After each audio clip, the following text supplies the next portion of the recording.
হান্নান মাসুদ, দয়া করে বসুন। এটা শাহবাগ চত্বর নয়, জাতীয় সংসদ। হান্নান মাসুদ সাহেব, আপনার টাইম ইজ আপ, প্লিজ বসেন। এইভাবে সংসদে যখন খুশি তখন দাঁড়াবেন, that is not the norm. Please take your seat mister Hannan Masud. মাননীয় সদস্য, দয়া করে আপনি বসুন। মাননীয় প্রধানমন্ত্রী দাঁড়ায় যখন বলে আপনারা সবাই জমিদার, যারা ঋণ নেন নাই, এর মধ্য দিয়ে মূলত মাননীয় প্রধানমন্ত্রী ঋণ খেলাপিদেরকে উৎসাহিত করেন। মাননীয় স্পিকার, যে অংশটুকু অসত্য আছে সেই অংশটুকু দয়া করে আপনি এক্সপাঞ্জ করবেন, কারণ আমাদের সংসদ নেতার বক্তব্য সম্পর্কে কোনো অসত্য বক্তব্য এখানে মেনে নেওয়া যাবে না। কিন্তু আমরা দেখতে পাচ্ছি বাংলাদেশ ব্যাংকে মব সৃষ্টি করে গভর্নরকে বের করে দেওয়া হচ্ছে। আমরা দেখতে পাচ্ছি বাসসে মব সৃষ্টি করে বাসসের এমডিকে বের করে দেওয়া হয়েছে। কেন? সরকার ক্ষমতায় আছে, সরকার কেন মব সৃষ্টি করে বের করতে হবে? সরকার তো তাদেরকে প্রত্যাহার করে নিলেই বা চাকরি চুক্তিভিত্তিক চাকরি নিয়োগ বাতিল করলে হয়ে যায়। এই ক্ষেত্রে সরকার মবের আশ্রয় নিয়েছে। এই সংসদে কোনো অসত্য বাক্য উত্থাপন করা হোক বা এমন কথা বলা না হোক যে কথায় আমাদের মান সম্মান হানি হয়, সংসদ নেতাকে কটূক্তি করা হয়। আজকে যে 2026-27 বাজেট, অর্থ বছরের বাজেট, এটা বলতে গেলে হচ্ছে বর্তমান নতুন বিএনপি দলীয় সরকারের একটা আকাঙ্ক্ষার দলিল, কিন্তু বাংলাদেশের বাস্তব পরিকল্পনার কোনো দলিল নয়। কারণ বাজেটের যে পরিমাণ বাজেট ধরা হয়েছে, সেই লক্ষ্যমাত্রা পূরণ করতে কোনো প্রকারে সরকারের পক্ষে সম্ভব হবে না। সরকার এই জায়গায় রপ্তানি প্রবৃদ্ধি ধরেছে 7.9%, কিন্তু গত বছরও রপ্তানি প্রবৃদ্ধি ছিল 7.4%। গত এক বছরে রপ্তানি আয় বাংলাদেশে গত 6 মাসে রপ্তানি আয় সর্বোচ্চ গত 10 বছরের মধ্যে সবচাইতে বেশি কমেছে। কিন্তু সরকার এই জায়গায় 7.9% প্রবৃদ্ধি, রপ্তানি প্রবৃদ্ধি ধরে মূলত হচ্ছে বাস্তবতাকে অস্বীকার করেছে। সরকার রাজস্ব আয়ের লক্ষ্যমাত্রা ধরেছে 2025-26 অর্থ বছর লক্ষ্যমাত্রা ধরেছে 6,95,000 কোটি টাকা 26-27 অর্থ বছরে, এবং 25-26 অর্থ বছরে সেই লক্ষ্যমাত্রা ছিল হচ্ছে 5,95,000 টাকা, 5,95,000 কোটি টাকা। কিন্তু এই রাজস্ব আয় লক্ষ্যমাত্রা রাজস্ব আদায়ের ক্ষেত্রে সরকার মাত্র 4 লক্ষ কোটি টাকায় এই বছরের মধ্যে আদায় করতে পারবে বলে সম্ভব মনে হচ্ছে। এই ক্ষেত্রে বাজেটের ঘাটতি দেখা যাবে প্রায় 4 লাখ কোটি টাকা। এই বাজেট ঘাটতি পূরণের জন্য সরকার চিন্তা করেছে যে হচ্ছে ব্যাংক খাত থেকে ঋণ নিবে, কিন্তু ব্যাংক খাতের যে করুণ দশা, বাংলাদেশে গত 16 বছরের মধ্যে প্রায় সর্বোচ্চ নিট ঘাটতি দেখা দিয়েছে বাংলাদেশের ব্যাংকিং খাতে। সরকার ঋণ নিবে বৈদেশিক খাত থেকে। বৈদেশিক খাতে বাংলা বিশ্বের যে বৈদেশিক লেনদেনের ক্ষেত্রে দেখা যায় যে 2023 সালে সারা বিশ্বে $232 বিলিয়ন বৈদেশিক ঋণের লেনদেন ঘটেছে, যেটা 2025-26 অর্থ বছরে এসে $153 বিলিয়ন নেমে এসেছে। সরকার যে 1,35,000 কোটি টাকা বৈদেশিক ঋণ নিবে বলে চিন্তা করেছে, সেই ক্ষেত্রে বৈদেশিক ঋণ নেওয়ার ক্ষেত্রেও প্রায় মিনিমাম 50,000 কোটি টাকার ঘাটতি দেখা দিবে। মাননীয় স্পিকার, সরকার করমুক্ত আয় সীমা ধরেছে 3,75,000 কোটি টাকা। করমুক্ত আয় সীমা ধরেছে ব্যক্তির ক্ষেত্রে 3,75,000 টাকা প্রতি বছরে, কিন্তু প্রতি মাসে যদি আমরা গড় আয় দেখি 31,275 টাকা। একজন মধ্যবিত্ত পরিবারের লোক যদি হচ্ছে ঢাকায় বসবাস করে বা ঢাকার আশপাশের কোনো জায়গায় বসবাস করে, তার বাসা ভাড়া বাবদ তাকে মিনিমাম 15,000 টাকা তাকে পরিশোধ করতে হয়। গ্যাস বিল, বিদ্যুৎ বিল সব মিলে তাকে আরো 7,000 টাকা, 7 থেকে 8,000 টাকা পরিশোধ করতে হয়। যদি 5 জনের পরিবার হয়, তার খাবার দাবারের জন্য মাত্র আর 8 থেকে 10,000 টাকা থাকে। মাননীয় স্পিকার, এই ক্ষেত্রে মূলত এই বাজেট এবং হচ্ছে সরকার যেভাবে করমুক্ত আয় সীমা বাড়াই নাই, মাত্র 25,000 টাকা বাড়িয়েছে, এটা মধ্যবিত্তের উপর এক ধরনের চাপ সৃষ্টি করবে। সরকার খাদ্য নিরাপত্তা নিশ্চিতের ক্ষেত্রে বারবার বলেছে খাদ্য নিরাপত্তা নিশ্চিত করবে, কিন্তু সেই ক্ষেত্রে এডিপি বরাদ্দ, কৃষি বরাদ্দ 7.7% থেকে নেমে 3.6% নির্ধারণ করা হয়েছে। এর মধ্য দিয়ে বাংলাদেশ মারাত্মক খাদ্য নিরাপত্তার হুমকির মুখে পড়বে। পাশাপাশি হচ্ছে বাংলাদেশের খাদ্য উৎপাদনের পরে যে মধ্যস্বত্বভোগীরা যে পরিমাণ ছাদাবাজদের মাধ্যমে এবং মধ্যস্বত্বভোগীদের মাধ্যমে 10 টাকার পণ্য যেভাবে 70 টাকায় রূপান্তরিত হয়, সেটা বন্ধ করার ব্যাপারে, নিয়ন্ত্রণ করার ব্যাপারে সরকারের কোনো পদক্ষেপ আমরা লক্ষ্য করতেছি না। মাননীয় স্পিকার, মাননীয় স্পিকার, আমরা আজকে এই 24 পরবর্তী এই সংসদে এসে আমরা একটা খ্যাতির বিড়ম্বনা দেখতে পাচ্ছি মাননীয় স্পিকার। সর্বশেষ এরকম খ্যাতির বিড়ম্বনা দেখা গিয়েছে এবং শেখ মুজিবুর রহমানের ক্ষেত্রে শিক্ষা প্রতিষ্ঠানের নাম বলেন, বিশ্ববিদ্যালয়ের নাম বলেন, রাস্তাঘাটের নাম বলেন, সব শেখ মুজিবুর রহমানের নামে। শেখ মুজিবুর রহমান মৃত ছিলেন, উনি হয়তো জানতেন না ওনার নামে সব জায়গায় এত কিছুর নামকরণ করা হয়েছে, কিন্তু আমাদের এই সংসদ একজন প্রতিমন্ত্রীর সেই খ্যাতির বিড়ম্বনা আমরা দেখতে পাচ্ছি। উনি কিছুই জানেন না, কিন্তু 10-12টা শিক্ষা প্রতিষ্ঠানের নাম ওনার পরিবারের নামে হয়ে যায়, রাস্তাঘাটের নাম হয়ে যায় এবং এমনকি ইউনিয়নের নাম পর্যন্ত হয়ে যায়। এটা একটা মিরাকল মাননীয় স্পিকার। মাননীয় স্পিকার, আমরা এমন এক মিরাকল সংসদে আছি যে সংসদ আমরা প্যাসিবাদকে উৎখাত করে আমরা এই সংসদে এসেছি, সকলেই কম বেশি নির্যাতিত হয়েছে, কিন্তু আমরা দেখতে পাচ্ছি যে সীমান্ত হত্যা নিয়ে ভারতের দালালি যেভাবে হচ্ছে, ভারতের দালালি যেভাবে আওয়ামী সরকার করত, প্যাসিবাদের সরকার করত, ঠিক একইভাবে আমাদের এই সংসদের বিভিন্ন মন্ত্রীরাও একই ধরনের ভারতীয় ভাষায় কথা বলে এবং ফ্যাসিবাদী স্বরাষ্ট্রমন্ত্রী যেভাবে বক্তব্য দিতেন, আমাদের স্বরাষ্ট্রমন্ত্রী সে একইভাবে বক্তব্য দিচ্ছেন যে মাননীয় স্পিকার, সকল সীমান্ত হত্যাকে সীমান্ত হত্যা বলা যাবে না। আমরা বলছি প্রত্যেকটা সীমান্ত হত্যাই হত্যা, প্রত্যেকটা সীমান্ত হত্যাই আমাদের সার্বভৌমত্বের জন্য হুমকি। মাননীয় স্পিকার, মাননীয় স্পিকার, বাংলাদেশে আমরা 2024-এর পরবর্তী এতদিন আমরা মব কালচারের কথা বলেছে যে হচ্ছে ডক্টর ইউনূস সরকারের সময় মব কালচার অনেক বৃদ্ধি পেয়েছে, কিন্তু আমরা দেখতে পাচ্ছি বাংলাদেশ ব্যাংকে মব সৃষ্টি করে গভর্নরকে বের করে দেওয়া হচ্ছে।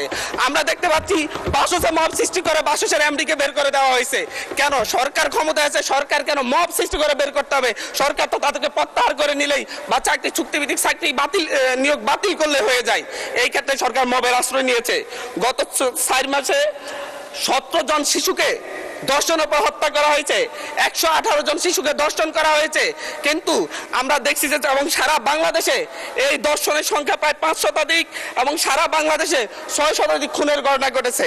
আমরা স্বরাষ্ট্রমন্ত্রীকে এখানে প্রেমজনিত একটা শিবির নেতার ব্যাপারে আমরা এখানে বিবৃতি দিতে দেখেছি, কিন্তু মাননীয় স্পিকার, আমরা ওনার নিজ আসনে ডাকাতির পরে মা মেয়েকে যে দর্শনের ঘটনা ঘটছে সেটার বিবৃতি আমরা এই সংসদে দেখি না। মাননীয় স্পিকার, বাংলাদেশের ন্যায় বিচার সুবিচারের কথা বললে সেটা যদি হচ্ছে একপাক্ষিক হয়ে যায়, দলীয় হয়ে যায়, তারও বড় সমস্যা।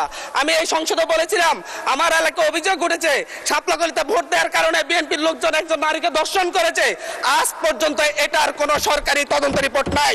এই ব্যাপারে আমাদের স্বরাষ্ট্রমন্ত্রী এখানে দাঁড়িয়ে কোনো ব্যাখ্যা দিবেন কিনা মাননীয় স্পিকার আমি জানি না। মাননীয় স্পিকার, আমাদের এই একটা বাজেটের ঠিক পূর্ব বাজেট ঘোষণার পর দিনই বাংলাদেশে নিত্য পণ্যের দাম বৃদ্ধি হয়ে গেছে।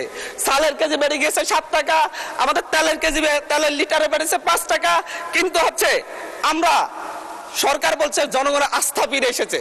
কিন্তু মাননীয় স্পিকার, আমাকে আরো 3 মিনিট সময় বাড়িয়ে দিবেন, আমি এই কথাগুলো বলতে চাচ্ছি জনগণের হয়ে। মাননীয় সদস্য, সম্মানিত বিরোধী দলীয় চিফ হুইপ 7 মিনিট দিয়েছেন আপনাকে সময়, তারপরেও আমার ডিসক্রিপশনে আরো 1 মিনিট বাড়ানো হলো। ধন্যবাদ।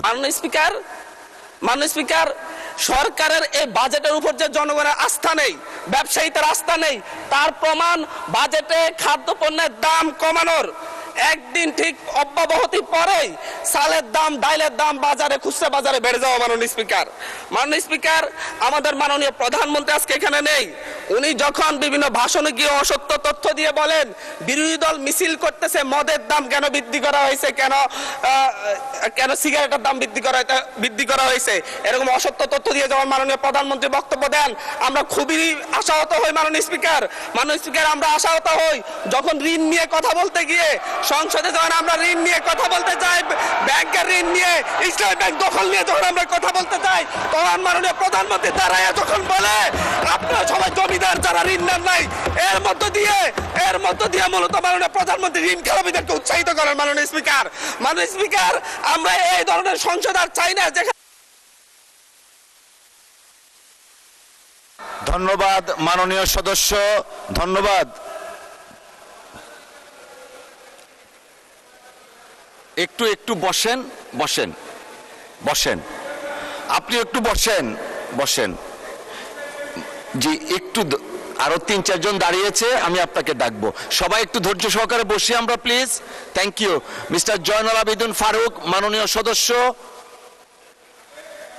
অর্ডারে আপনার ডিসকাশন আছে, আপনি এটা দিতে পারেন, যেহেতু সংসদ নেতাকে নিয়ে কথা বলা হয়েছে। আমি আপনাকে বিনীত অনুরোধ করব, আমরা যেমন তেমনি দাঁড়াই না, যখন একটা অসত্য তথ্য এই সংসদে উপস্থাপন করা হয় তখনই আমাদের সংসদের আমাদের সদস্যের পক্ষ থেকে কথাটা বলার দরকার। সেজন্য আপনার অনুমতি চাই।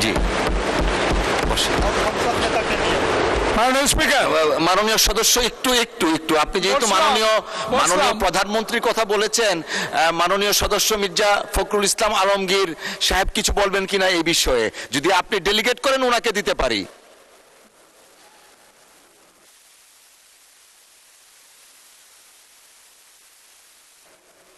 জি জি, জয়নুল আবেদিন ফারুক সাহেব।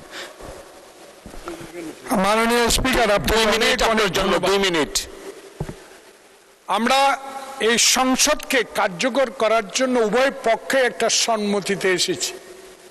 এই সংসদে কোনো অসত্য বাক্য উত্থাপন করা হোক বা এমন কথা বলা না হোক যে কথায় আমাদের মান সম্মান হানি হয়, সংসদ নেতাকে কটূক্তি করা হয়। এ বিষয়ে আজকে নতুন প্রজন্মের জুলাই আন্দোলনের নেতা, উনি আমাদের নোয়াখালী অঞ্চলের মাননীয় সংসদ সদস্য, উনি একটি বক্তব্য রেখেছেন। এটাতে আমরা খুবই ক্ষুব্ধ, কারণ আমাদের নেতা উড়ে এসে নাই। শহীদ প্রেসিডেন্ট জিয়াউর রহমানের সন্তান, দেশ নেত্রী বেগম খালেদা জিয়ার সন্তান। 16 বছর ধরে যিনি এই দেশের মানুষের গণতন্ত্রের জন্য, ভোটাধিকারের জন্য সংগ্রাম করেছেন। আজকে কোনো লুটের ভোটে নয়, 10টা হুন্ডার 20টা গুন্ডার ভোটে নয়, একটা সুষ্ঠু ভোটের মাধ্যমে সংখ্যাগরিষ্ঠ অর্জন করে সরকার গঠন করেছেন। তাই আমরা আজকে যে অসত্য সংসদ নেতা নিয়ে অসত্য কথা বলেছেন, এটা এক্সপান্স করার জন্য আপনার কাছে বিনীত অনুরোধ জানাচ্ছি।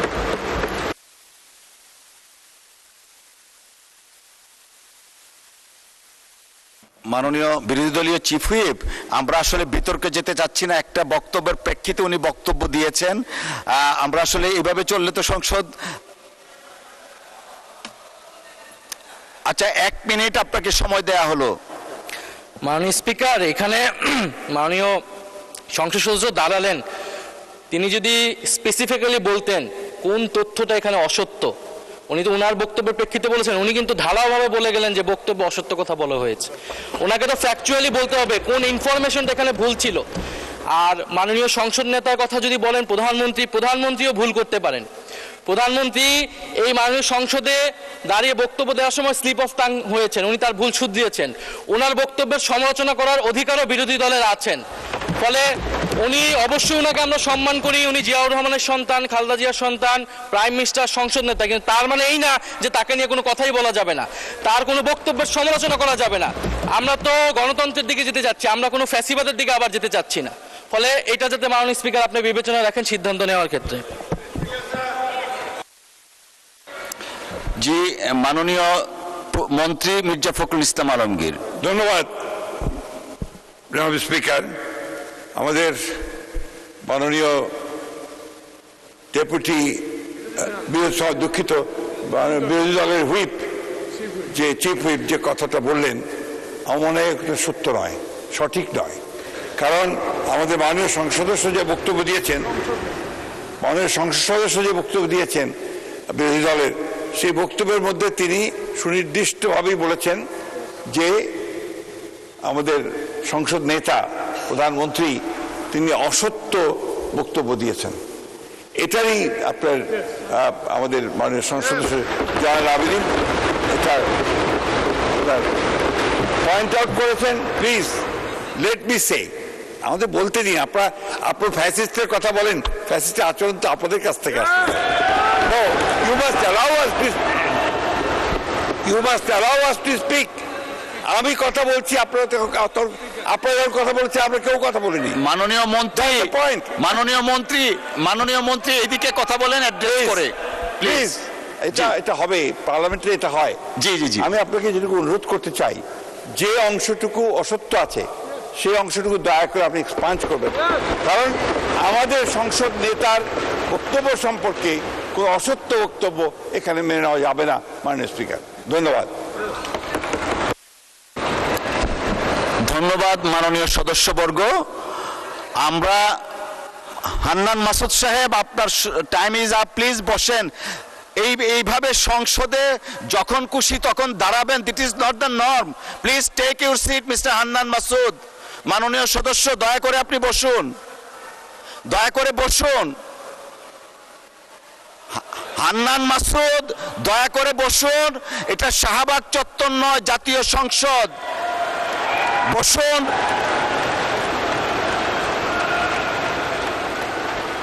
May I humbly request you to take your seat, please? আপনি বসেন।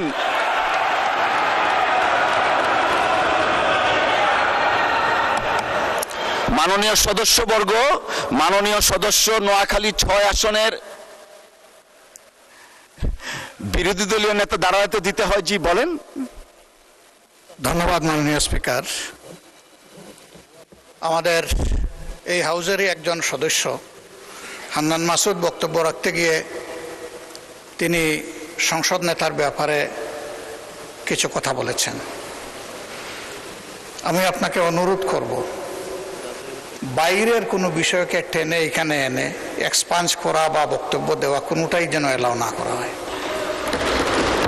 কারণ আপনি এইমাত্র বলেছেন যে এইটা সাভার স্কয়ার নয় বা শাহবাগ স্কয়ার নয়। তার মানে হচ্ছে সংসদের ভিতরে একটা সংসদীয় নর্মস আছে, বাইরেরও একটা গ্রামার আছে। যার যার গ্রামারকে সেই জায়গায় আমরা রাখি। বাইরের জবাব বাইরে দিব, সংসদের জবাব সংসদে হোক। তবে এটা সত্য, এটা অসত্য, এই ঝগড়ায় যদি আমরা যাই তাহলে অনেক কিছু আমাদের জন্য হয়তো বা লজ্জাজনক হয়ে যাবে। আমি চাচ্ছি না কারো সম্মানের সাথে এই লজ্জাটা লেগে থাকুক। এই জন্য আমি অনুরোধ করব, এই বিষয়ের পুরাটাই আপনি এখান থেকে ইগনোর করুন, সেইটাই আমাদের জন্য কল্যাণকর হবে। ধন্যবাদ মাননীয় স্পিকার।